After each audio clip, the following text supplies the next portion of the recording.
पति बना भेड़िया। चंदा और सूरज की अभी अभी नई नई शादी हुई थी। दोनों में बहुत प्रेम था। सूरज के 2 बड़े भाई और 2 भाभियां थी। उसके दोनों भाई काफी पढ़े लिखे थे। दोनों ने मिलकर अपना कारोबार खोल रखा था। दोनों की बीवियां भी अच्छी खासी पढ़ी लिखी थी। वहीं सूरज बेचारा अनपढ़ था, क्योंकि जब सूरज छोटा था तब उसके दोनों भाई पढ़ने के लिए शहर चले गए थे। सूरज अपने माता पिता के पास गांव में ही रहता था। थोड़े समय बाद सूरज के पिता की मृत्यु हो गई और माँ भी बीमार रहने लगी थी। घर में कोई काम करने वाला नहीं था, जिस वजह से सूरज की पढ़ाई नहीं हो पाई। उसके बड़े भाई तो पढ़ लिख गए थे। सूरज के भाई और भाभियां उसे बिल्कुल भी पसंद नहीं करते थे। वो उसे अनपढ़ गंवार मानते थे। उसे अपनी फैक्ट्री में एक चपरासी तक की नौकरी देना पसंद नहीं करते थे। देखो चंदा, अब तुम सूरज की दुल्हन हो, इस नाते तुम हमारी छोटी देवरानी हो, तो आज से सारे घर के काम तुम्हें ही करने पड़ेंगे, क्योंकि तुम और सूरज हमारे परिवार में अनपढ़ और गंवार हो। तो तुम्हारा काम है हम सबकी सेवा करना और हमें खिलाना पिलाना। भाभी, ये क्या कह रही हैं आप? चंदा अभी अभी इस घर में शादी करके आई है और आप उसे इतनी सारी बातें सुना रही हैं। अरे सूरज सही तो कह रही है कनिका, कौन सा गलत कर रही है? तुम्हारी बीवी कौन सी इतनी पढ़ी लिखी है जो ऑफिस का काम करेगी? इससे तो घर के ही काम करवाने हैं हमें। सूरज को तो आए दिन भाइयों के और भाभियों के ताने सुनने को मिलते ही थे, लेकिन अब उसकी पत्नी चंदा को भी ताने सुनने पड़ रहे थे। इस बात के लिए सूरज बहुत परेशान था। उसे अपनी पत्नी के लिए बहुत बुरा लगता है। आप क्यों चिंता करते हैं जी? मुझे उनकी बातें बिल्कुल भी बुरी नहीं लगती हैं। मैं आपके लिए कुछ भी सहने को तैयार हूँ। जीती रहे बेटी, मेरा सूरज बहुत ही भाग्यशाली है जो तुम जैसी बहू पाई है उसने। अब मैं मर भी जाऊं तो मुझे चिंता नहीं है, क्योंकि मुझे पता है कि तुम उसका अच्छे से ध्यान रखोगी। सूरज जिंदगी में पहली बार खुश था कि उसे कम से कम पत्नी तो अच्छी मिली जो उसे इतना प्यार करती है। साथ ही उसकी माँ को भी चंदा जैसी बहू पाकर तसल्ली थी। फिर एक दिन की बात है। अरे चंदा, ये इतना महंगा सूट तुम मेरे लिए कहाँ से लाई हो? शादी से पहले मैंने एक गुल्लक में पैसे इकट्ठा किए थे। आज आपका जन्मदिन है तो सोचा आपको एक सूट उपहार में दूं। आपके दोनों भाई जब सूट पहनकर दफ्तर जाते हैं तो बहुत अच्छे लगते हैं। मैंने सोचा कि आपके ऊपर भी सूट बहुत अच्छा लगेगा, इसलिए आपके लिए सूट लाई हूँ। चंदा, तुमने अपनी इतने सालों की मेहनत सिर्फ मुझे उपहार देने के लिए खर्च कर दी। सूरज जैसे ही सूट पहनकर आता है तो चंदा उसकी तारीफों के पुल बांधने लगती है। अरे पता नहीं मैं कैसा लग रहा हूँ। उसी समय वहाँ सूरज के दोनों भाई और भाभियां भी आ जाती हैं और सूरज का खूब मजाक उड़ाने लगते हैं। अरे देखो तो, सूरज ने भी सूट पहना है। भला इसको क्या जरूरत थी सूट पहनने की? सूरज, तुम जितना भी सूट पहन लो, जाना तो तुम्हें जंगल में लकड़ी काटने के लिए है। ऑफिस जाना तो तुम्हारी किस्मत में ही नहीं है, क्योंकि तुम अनपढ़ गंवार जो ठहरे। तुम लोग क्यों आते जाते इन्हें नीचा दिखाते रहते हो? चारों बहुत जोर जोर से सूरज पर हंस रहे थे। सूरज बेचारा दुखी होकर सूट उतार कर लकड़ी काटने जंगल चला जाता है। वहीं सूरज को दुखी देखकर चंदा बहुत रोने लगती है। सूरज जंगल में गुस्से में लकड़ी काटने लगता है। लकड़ी काटते काटते आज सूरज को रात हो गई थी। माँ जी, आज सूरज जी को इतनी देरी कैसे हो गई? और घर से निकले भी तो जलील होकर गुस्से में है। जैसे ही सूरज लकड़ी काटकर इकट्ठी करने लगता है, तभी उसे पीछे से अजीब डरावनी भयंकर सी भेड़िए की आवाज आने लगती है। अरे ये आवाज कैसी है? देखने पर सूरज को पता चलता है कि उसके पीछे बहुत ही भयंकर सा दिखने वाला, बड़े बड़े दांतों वाला, जिसकी आंखें एकदम खून की तरह लाल थी, वो एक आदमखोर भेड़िया था जो सूरज पर हमला करने के लिए बिल्कुल तैयार बैठा था। ये तो एक आदमखोर भेड़िया लग रहा है। हे भगवान, मैं कहाँ आ गया? मुझे अभी इस लड़की को छोड़कर यहाँ से भाग जाना चाहिए, नहीं तो ये भेड़िया मुझे खा जाएगा। सूरज उस भेड़िए से घबराकर लकड़ी छोड़कर वहाँ से भागने लगता है कि तभी वो भेड़िया उस पर झपट पड़ता है। भागते भागते वो सूरज की टांग को अपने जबड़े में ले लेता है। अरे छोड़ो मुझे, छोड़ो! इससे पहले कि वो सूरज को मार देता और मारकर खा जाता, सूरज के हाथ में लकड़ी काटने वाला हथियार लग जाता है। सूरज उस पर अपने हथियार से वार कर देता है, जिससे भेड़िया थोड़ा घायल हो जाता है और सूरज की टांग को छोड़ देता है। वहीं सूरज को जान बचाकर भागने का मौका मिल जाता है। बड़ी मुश्किल से घायल सूरज लंगड़ाता हुआ घर पहुंचता है। अरे अरे सूरज जी, ये क्या हुआ आपको? सूरज बेटा, तू इतना घायल कैसे हो गया? अरे कुछ नहीं माँ, वो जंगल में मुझे एक आदमखोर भेड़िया मिल गया था। बड़ी मुश्किल से उससे अपनी जान बचा के भागा हूँ। चंदा सूरज की अच्छे से मरहम पट्टी करती है और उसे खाना खिलाकर सुला देती है। जैसे ही रात के 12 बजते हैं, नींद में चंदा के जैसे कान बजने लगते हैं। उसे किसी भेड़िए के गुर्राने की आवाज आने लगती है। अरे, मुझे किसी भेड़िए की गुर्राने जैसी आवाज क्यों सुनाई दे रही है? शायद सूरज जी को भेड़िए ने काटा था, मेरा ध्यान उसी तरफ रह गया होगा, इसलिए मुझे नींद में भी भेड़िए की आवाजें सुनाई दे रही हैं। तभी चंदा फिर से सोने की कोशिश करती है। उसे फिर से भेड़िए की आवाजें आने लगती हैं। चंदा की आंख खुलती है। वो घूमकर सूरज की ओर मुड़कर देखती है कि सूरज तो पूरी तरह से भेड़िया बन चुका था और वो बहुत ही भयंकर लग रहा था।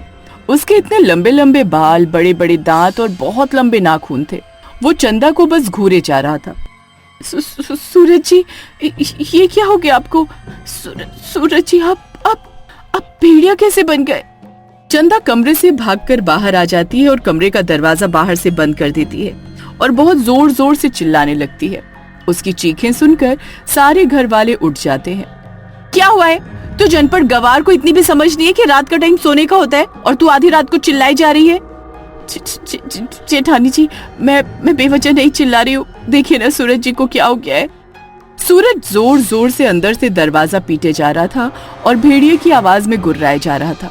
जब सब लोग कमरे की खिड़की से देखते हैं तो सब लोग सूरज को भेड़िया बना हुआ देखकर हैरान रह जाते हैं। खोलो दरवाजा, मैं किसी को नहीं छोड़ूंगा। मुझे बहुत भूख लगी है, मैं सबको खा जाऊंगा। अरे अरे, ये सूरज को क्या हो गया? अब क्या होगा? सूरज ठीक कैसे होगा? और ये तो हम सबको, यहाँ तक कि बाकी सब गांव वालों को भी नुकसान पहुंचा सकता है। सब ये देखकर बहुत घबरा जाते हैं। खासकर सूरज की माँ और चंदा का ये सब देखकर बहुत बुरा हाल था। सूरज दरवाजा पीटे जा रहा था। बस थोड़ी ही देर में दरवाजा टूटने वाला था और सूरज बाहर आने ही वाला था। मुझे बहुत डर लग रहा है। मुझे नहीं लगता कि अब सूरज का कोई इलाज हो सकता है। अब इसका बस एक ही उपाय है। ऐसा क्या उपाय है तुम्हारे पास? सूरज अब भेड़िए से इंसान नहीं बन सकता है। उसको मारने के अलावा हमारे पास कोई उपाय नहीं है। ये कमरा तो बंद ही है। इससे पहले कि सूरज बाहर आ जाए और हम सबको अपना शिकार बना ले, हमें इस कमरे को आग लगा देनी चाहिए, जिससे सूरज और उसके अंदर का वो भेड़िया जलकर मर जाए। ये क्या कह रही हैं जेठानी जी? आप पागल तो नहीं हो गई हैं? माना कि आपने कभी भी मुझे और सूरज जी को पसंद नहीं किया, लेकिन आप उनके मरने की बात कर रही हैं। इस हद तक आप गुजर जाएंगी, मुझे नहीं मालूम था। बहू, मुझे तुमसे ये उम्मीद नहीं थी। अब माँ जी, मैं तो वो सबके हित के बारे में सोच रही हूँ। मत सोचो कोमल तुम सबके हित के बारे में। माना कि हमने आज तक सूरज और उसकी पत्नी चंदा को पसंद नहीं किया क्योंकि वो दोनों अनपढ़ थे, लेकिन हम उससे इतनी भी नफरत नहीं करते हैं कि उसे मारने का सोचे। जैसा भी है सूरज, है तो भाई भाई। मेरे भाई को बचाने का कोई तो उपाय होगा ना। अब सूरज जी को कोई और नहीं बचाएगा, मैं ही उन्हें बचाऊंगी। जैसे सावित्री अपने पति के प्राण बचाने के लिए यमराज तक से लड़ गई थी और अपने पति के प्राण बचाए थे, अब मेरी बारी है। मैं अपने पति के अंदर के उस भेड़िए को बाहर निकालूंगी और उन्हें वापस से ठीक कर दूंगी। तभी आदमखोर भेड़िया सूरज दरवाजा तोड़कर बाहर आ जाता है। सूरज को अपने सामने इस प्रकार देखकर सभी बहुत घबरा जाते हैं। जैसे ही सूरज उनमें से किसी एक पर हमला करने वाला होता है कि तभी सुबह हो जाती है और सूरज वापस से अपने इंसानी रूप में आ जाता है। ये मुझे क्या हो गया था? मेरा शरीर इतना दर्द क्यों कर रहा है? मुझे क्या हुआ था? और मुझे इतनी भूख क्यों लग रही है? चंदा, मैं तो कभी मांस खाता ही नहीं हूँ, लेकिन मुझे आज मांस खाने की इतनी तलब क्यों हो रही है? आप चिंता न करिए जी, मैं आपके लिए कुछ खाने के लिए लाती हूँ। आप कमरे में चलिए। चंदा सूरज के लिए रोटी बना कर लाती है, लेकिन सूरज जब खाने में रोटी देखता है तो वो रोटी की थाली को ही फेंक देता है क्योंकि उसे मांस खाना था। चंदा मजबूर होकर सूरज को खाने के लिए मांस ला कर देती है। वहीं सब लोग बहुत परेशान थे कि सूरज को कैसे बचाएं। सूरज जी, रात होने वाली है, अब आइए मैं आपको रस्सी से बांध दूं, क्योंकि आप नहीं जानते हैं कि आपको जब से इस भेड़िए ने काटा है, आप रात के समय आदमखोर भेड़िया बन जाते हैं और फिर आपको होश नहीं रहता है। उस समय आप कुछ भी कर सकते हैं, किसी को भी नुकसान पहुंचा सकते हैं। चंदा, तुम पागल हो गई हो? अपने ही पति को बांधने की बात कर रही हो? सूरज चंदा की बात नहीं मानता। तभी उसके भाई आ जाते हैं और उसे जबरदस्ती बांध देते हैं, क्योंकि उसकी वजह से सबको खतरा था। जेठ जी, मैंने माँ को संदेश भिजवा दिया है, वो ज्ञानी महाराज को साथ लेकर पहुंच ही रही होंगी। चलो अच्छा है चंदा, मैं चाहता हूँ जल्द से जल्द ज्ञानी महाराज आए और हमारे सूरज को ठीक कर दें। सूरज जी, मैं आपके लिए रोटी लेकर आई हूँ, आपको भूख लगी होगी ना। चंदा, मेरे भाइयों ने और मेरी भाभीियों ने तो मुझे कभी नहीं चाहा, लेकिन तुम तो मेरी अपनी थी ना, मुझसे प्यार करती थी ना। फिर आज तुम्हें क्या हो गया? मेरे भाइयों ने मुझे जबरदस्ती पकड़कर बांध दिया और तुमने उनका साथ दिया। सूरज जी, मैं आपसे बहुत प्रेम करती हूँ, लेकिन आपको बांधने के पीछे के कारण भी आपकी भलाई है। रात होते ही आप एक आदमखोर भेड़िया बन जाते हैं, फिर किसको क्या नुकसान पहुंचा देंगे कुछ पता नहीं है। बस थोड़े समय की बात है, उसके बाद सब ठीक हो जाएगा। और हाँ सूरज जी, आपके भाई आपसे बहुत प्रेम करते हैं, वो अब बदल चुके हैं। हाँ, तुम कहती हो तो सब सच लगता है कि सब सही हो जाएगा। वैसे चंदा, तुम मेरे लिए खाना लाई हो, लेकिन मैं खाऊंगा कैसे?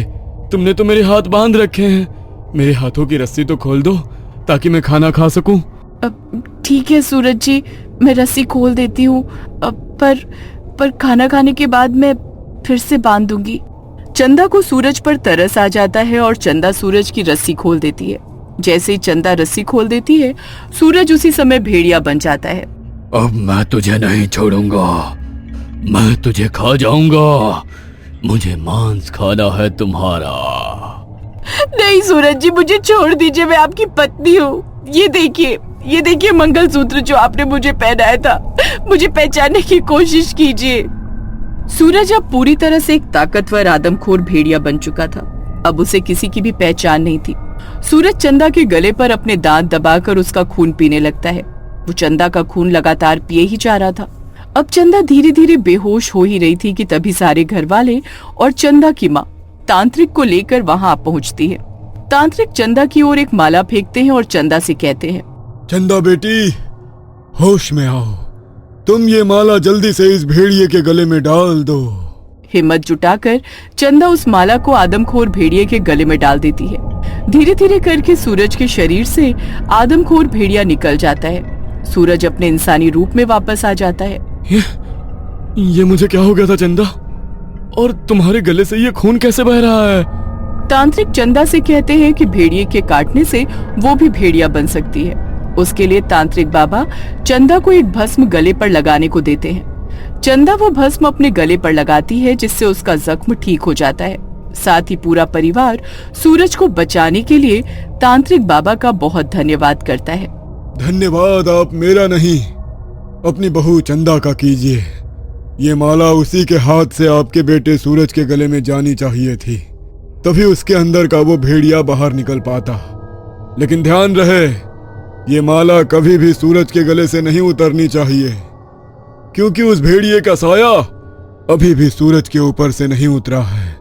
अगर ये माला आने वाली अमावस्या से पहले सूरज के गले से उतर गई तो सूरज फिर से भेड़िया बन जाएगा। इसका मतलब आने वाली अमावस्या तक सूरज जी के गले में ये माला हर समय होनी चाहिए। पूरे परिवार की खुशी अभी भी अधूरी थी, क्योंकि सूरज अभी भी पूरी तरह से उस भेड़िए से आजाद नहीं था। वहीं सूरज चंदा का प्यार देखकर बहुत खुश था कि उसे इतना प्यार करने वाली पत्नी मिली है। टॉप टून्स हॉरर चैनल को लाइक करें, शेयर करें, सब्सक्राइब करें और नोटिफिकेशन ऑन कर लें, ताकि आपको ऐसी ढेरों नई कहानियां सुनने और देखने को मिलती रहे।